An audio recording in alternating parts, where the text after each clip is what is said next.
Hello, আসসালামু আলাইকুম। যারা আমার নিয়মিত ভিডিওগুলো ফলো করেন সবাইকে জানাচ্ছি স্বাগতম।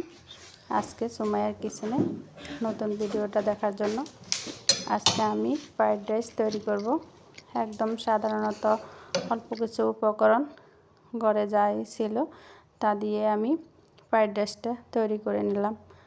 তো দেখতে থাকেন কি কি দিয়ে আমি এই ফ্রাইড রাইসটা তৈরি করলাম। একদম অল্প কিছু দিয়ে বানিয়ে নেওয়া যায় এই ফ্রাইড রাইসটা।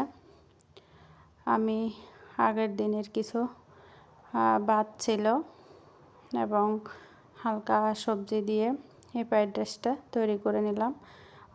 দেখতে যেমন অসাধারণ, খেতে অনেক মজার ছিল। তো আমি এখানে একটা প্যান বসিয়ে দিয়েছি। প্যানের মধ্যে আমি দিয়ে দিয়েছি বাটার। আপনারা চাইলে ঘিও ইউজ করতে পারেন। তো আমি ঘিটা বাটারটা মেল্ট হওয়া পর্যন্ত একটু গরম করে নিলাম। আর এখানে 3টা ডিম ভেঙে দিলাম। ওটা দিয়ে একটু নেড়ে চেড়ে এটাকে একদম জোর করে নিলাম। আর দিয়ে দিলাম আদা আর রসুন। এখানে আপনারা চাইলে আদা রসুনের কিমাটাও দিতে পারেন, জোরটা। আমি এখানে মিহি আদা রসুন ব্যবহার করেছি। এটা আগে বলা ছিল, সাধারণভাবে করে নিলাম, যা ছিল হাতের কাছে তা দিয়ে করে নিলাম। এখন আমি কুচানো গাজর দিয়ে দিয়েছি। গাজরটা আমি একদম পাতলা পাতলা করে কেটে নিয়েছি। তো এটাকে আমি একটু ভেজে নেব। তো আমার মনে হয়েছে যে এখানে একটু তেল কম হয়েছে, তো আমি এখানে একটু অলিভ অয়েল দিয়ে দেব।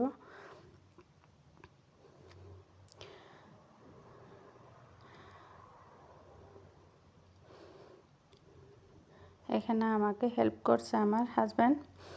ও মূলত যখন অবসর থাকে আমি একটু কাজ করি, ও আমাকে সব কাজে হেল্প করে।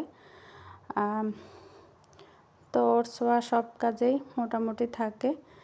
তো ও নেড়ে ছেড়ে দিচ্ছে, আমি বলে দিচ্ছি। আর এখানে আমার কালকের কিছু কলিজা বোনা ছিল, তো ওটাও দিয়ে দিয়েছি। দিয়ে একটু নেড়ে চেড়ে নেব। আপনারা চাইলে এখানে যে কোনো সবজি ইউজ করতে পারেন, ক্যাপসিকাম বা অন্য কোনো সবজি। আমি এখানে আমার হাতের কাছে যাই ছিল তা দিয়েই চালিয়ে নিলাম। আর কালকের যে ভাতগুলো দেখেন ঝরঝরে, এটা আমি দিয়ে দিলাম। মূলত এটা ঠান্ডা ভাতটা আগে রান্না করে রাখা থাকা লাগে। তো আমি আর কালকের ভাতগুলো দিয়ে দিলাম সামান্য পরিমাণ লবণ, আর দিয়ে দিল গোলমরিচের গুঁড়া। দিয়ে এটাকে নেড়ে ছেড়ে নেব।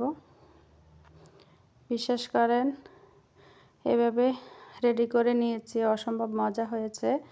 এভাবে রান্না করে আপনারাও ঘরে একবার ট্রাই করে নেবেন। আর আমার চ্যানেলটা যারা ভালোবেসে দেখেন অবশ্যই লাইক দিয়ে দেবেন, শেয়ার করবেন। তো আমি আবারও দিয়ে দিচ্ছি সসটা দিয়ে আমি আবারও নেড়ে চেড়ে নেব। আর আমার ফ্রাইড রাইসটা কেমন হয়েছে কমেন্টস করে জানাবেন।